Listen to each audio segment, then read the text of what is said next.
Something inside you has begun to crack. You can't explain it. The same routines now feel foreign. The same conversations drain you. You wake each morning with a quiet heaviness, as if life itself has shifted an inch to the left. Nothing is wrong, yet nothing feels right. You tell yourself it's burnout, loneliness, maybe even depression. But deep down, you sense something larger moving beneath the surface. Jung called this the death of the false self, the moment your soul grows too big for its old skin. It's not destruction. It's expansion disguised as loss. Like a cocoon fracturing from the inside, your walls begin to tremble. The creature within doesn't know it's becoming. It only knows it can't stay confined. That's what you're feeling now. Not failure, but formation. The breaking isn't the end. It's the sound of truth pushing through. What if everything falling apart is just your soul's way of making space for who you were always meant to be? Hold still for a moment. Don't try to fix it. Listen. Beneath the cracking, there's a pulse, faint but alive, whispering that this isn't collapse. It's birth. Stay through this story, and you'll see why your chaos is the clearest sign that you're stepping into the best stage of your life, the one where peace finally begins from within. You've probably felt it, that strange disconnection, like standing in a life that no longer fits. The music you once loved now sounds distant. The faces around you seem to speak a language you've forgotten. Even your own voice feels like it belongs to someone else. You scroll through old photos, and the person smiling back at you looks familiar but unreachable. This isn't madness. It's the moment your inner world starts rearranging itself. Jung wrote that when the old self begins to die, everything attached to it trembles too. That's why you feel out of place, because the version of you built to survive no longer knows how to live. You've spent years holding things together, friendships that drained you, dreams that expired, roles that never felt right but kept you safe. And now, they're dissolving. It feels like loss, but it's liberation in disguise. You're not broken for feeling this way. You're being rewired for a truth that fits. There's a reason you crave silence lately, why crowds exhaust you, why even joy feels quieter. You're shedding noise so your soul can hear itself again. It's terrifying to lose what once defined you. But what if this emptiness isn't punishment? What if it's preparation? Space being cleared for something larger, softer, more real. When the false layers fall away, grief shows up first, but right behind it, clarity waits. So, breathe. Don't rush to rebuild the old life. Let the pieces scatter. And if this feels like your story, if you know you're somewhere between the person you were and the one you're becoming, hit subscribe. Stay close. Thank you for being here, for choosing to grow instead of numb. The next few minutes might show you that what's ending isn't your life, but your limits. No one tells you that awakening feels like regression. You think growth will feel light, but instead, it drags old ghosts to the surface. Memories return without warning. The shame you buried, the anger you disguised as kindness, the exhaustion you hid behind productivity. It's all rising now, not to hurt you, but to be seen. Jung called this the confrontation with the shadow, the part of you you've kept in exile. You learned to smile when you wanted to scream, to please when you wanted to rest, to stay quiet when truth burned your throat. But the psyche remembers, and when it's ready to heal, it replays every moment you silenced yourself. That's why this stage feels heavy, because you're carrying the weight of everything unspoken. The mind isn't punishing you, it's trying to return you to wholeness. The sadness, the rage, the jealousy, they're not defects. They're data. They show you where you split to survive. Healing isn't becoming perfect. It's reclaiming what you abandoned. You don't overcome the shadow by fighting it. You integrate it by listening. And in that listening, you'll notice something soften. The parts you once feared start to feel familiar, almost human again. This is the paradox. The more darkness you face, the more light you carry. You begin to understand that the pain wasn't meant to destroy you. It was meant to reveal your capacity for depth. Every discomfort now is a signpost, pointing toward the self you left behind. Don't turn away from it. You've already been brave enough to break. Now be brave enough to look. Because what waits in that gaze is not another wound, it's your return. Pause here. Take one slow breath. Everything that still hurts is just a part of you asking to come home. You keep asking why it still lingers.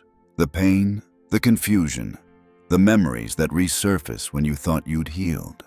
You've forgiven, moved on, even built a new life, yet some nights you still feel the echo. That's because healing doesn't end when the wound closes. It ends when the story beneath it is understood. The mind is a storyteller. It hates unfinished chapters. So it replays what was left unsaid, looping the same moments in the hope of resolution. Jung wrote that what remains unconscious appears outside of us as fate. The people you can't forget, the situations that repeat, they're not coincidences. They're reflections of what still asks for closure within. That's why certain lessons return wearing different faces. Life isn't cruel, it's consistent. Until the emotion has been fully felt, it will keep knocking. But here's the secret. Closure was never meant to come from them. It was meant to come from awareness. The moment you stop demanding an ending, the story begins to rest. You realize the ache you've been chasing wasn't about others at all. It was about the self that was never heard in the first place. That's why grief feels endless. It's waiting for you to listen, not to someone else, but to the version of you who froze in that moment years ago. If you can meet that silence without filling it, something sacred happens. The loop breaks. You stop trying to fix the past and start holding it gently, like a memory that finally found peace. Every tear becomes translation. Every scar becomes an instruction. This is how consciousness expands, by finishing what the heart began. If you're still here, still listening, don't go yet, because what comes next will show you the image that explains it all, the metaphor that makes every broken piece make sense. Imagine a cocoon trembling in silence. From the outside, it looks like it's being destroyed, small cracks spreading through what once seemed safe. From the inside, it feels like dying. But what if both are true? That's how transformation works. It never asks for permission. It asks for surrender. You've spent years building that cocoon, routines, roles, relationships, everything designed to protect you from uncertainty. And yet, there comes a moment when safety starts to feel like suffocation. The same shell that once sheltered you begins to limit your breath. That's when the cracking begins. It's not punishment. It's an invitation. The cocoon isn't breaking apart. It's breaking open. What you're hearing now, the confusion, the restlessness, the longing for something you can't name, that's the sound of your soul stretching. Every fracture in your life, every ending, every goodbye is one more opening toward light. But here's the truth most people never tell you. The moment before freedom always feels like collapse.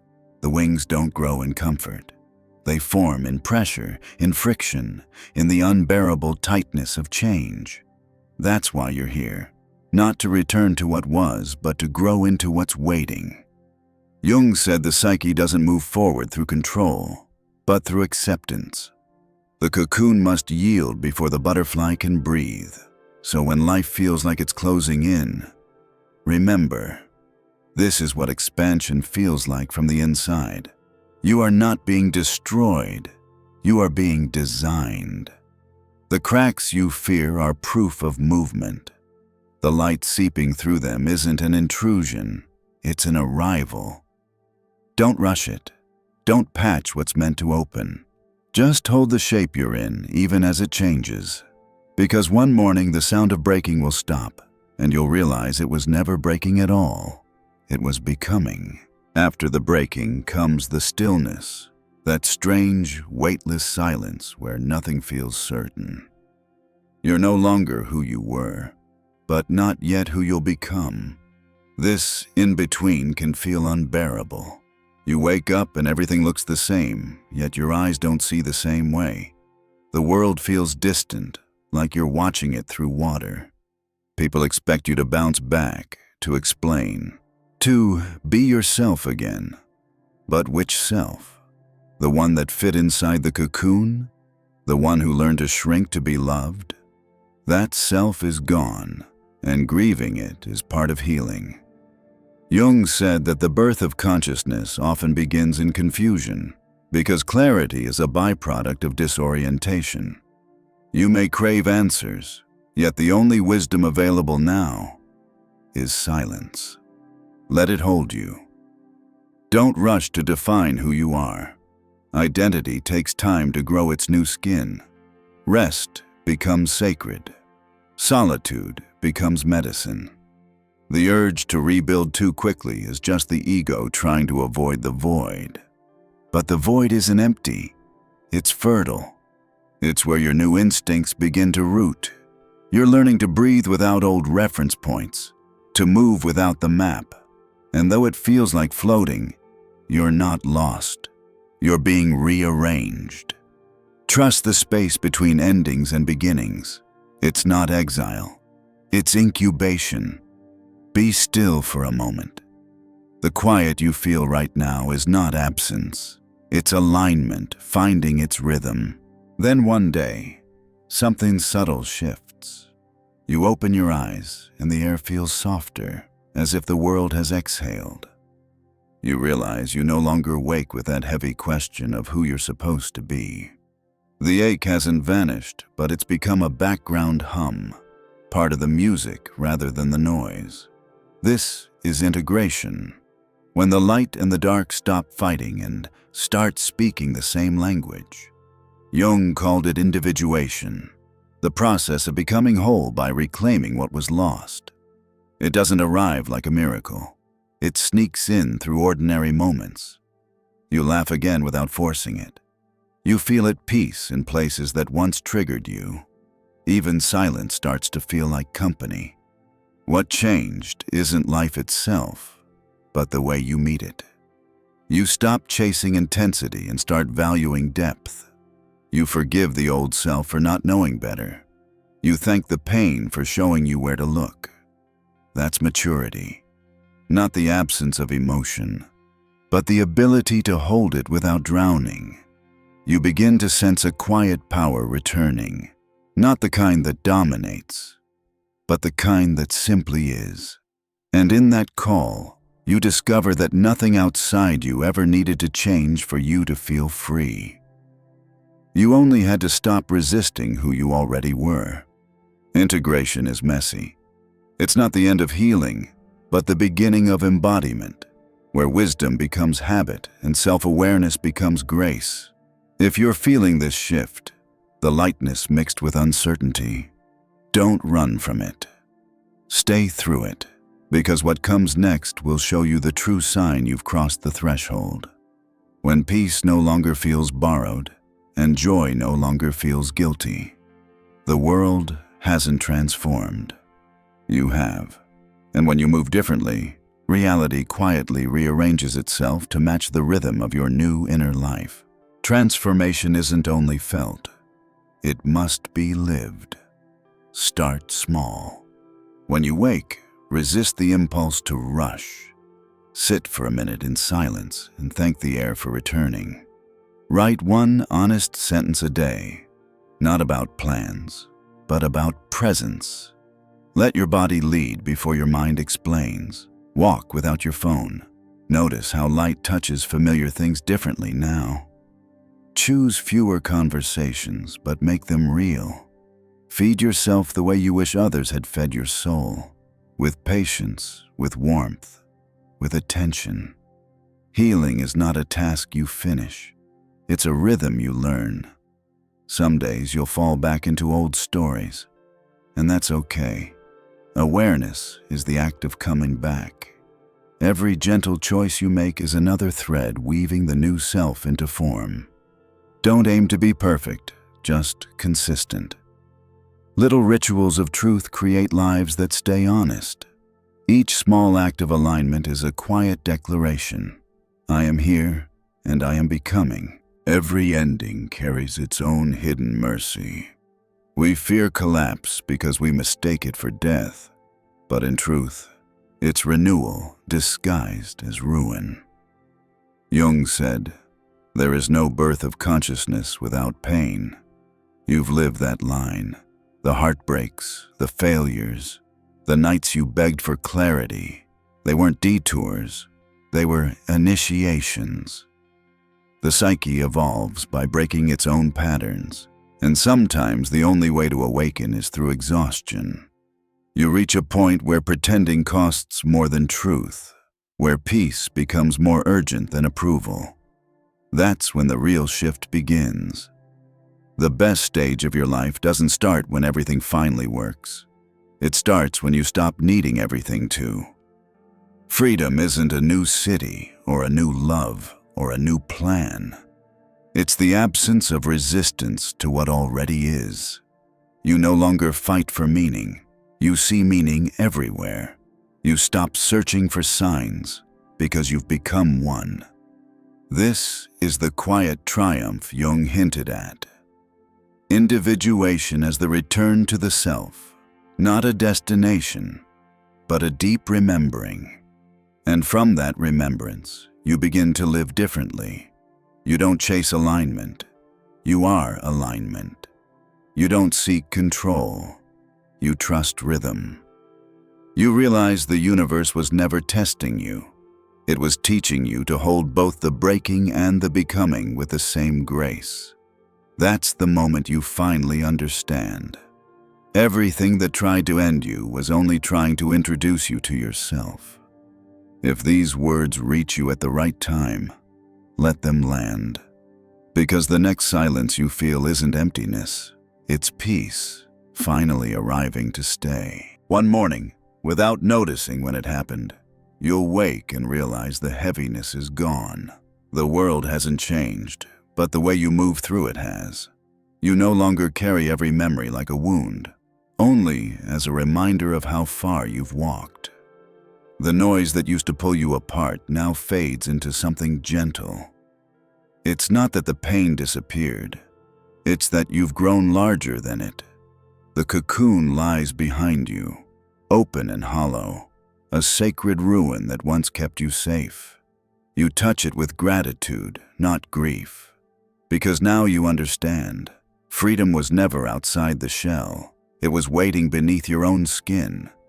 Jung said that wholeness is not perfection, but completeness, the ability to hold contradictions without breaking. You are living that now. Light and shadow no longer fight. They coexist. The best stage of your life isn't about constant joy, but quiet truth. The peace that comes when you no longer resist what's real. So when you feel that calm tonight, don't question it. Sit inside it. Let it teach you its language. Because this is what flight feels like. Not speed, not escape, but steady presence. Thank you for staying until the end, for letting these words breathe with you. If they found you in the middle of your own cracking, stay close. Another beginning is already forming in the silence you've learned to trust.